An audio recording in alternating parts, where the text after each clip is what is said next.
Using the identity sine squared theta plus cos squared theta equals 1, find the value of tangent theta to the nearest 100 if cos theta equals 0.71 and 0 is less than theta is less than pi over 2. Okay, so one big important thing we need to know here is that this is telling us what quadrant this angle is going to be in, right? This is going to be in quadrant 1, meaning that sine is going to be positive. And same thing with tangent, it is also going to be positive. But most importantly, right, with the identity here, we need to note that sine is positive, okay?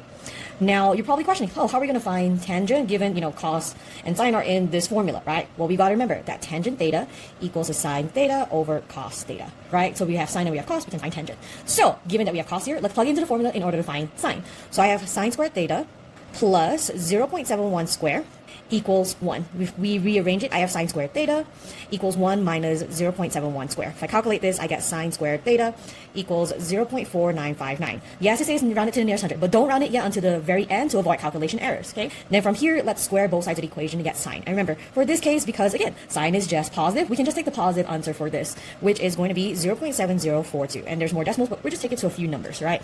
Again, don't round it to the nearest 100 just yet to avoid a rounding error. Then from here, we can plug it into this formula to find out what tangent is. So we have 0.7042 divided by 0.71, and this is going to give us 0.99. Now this final step, you do round your answer to the nearest 100. And yeah, that's how we get this.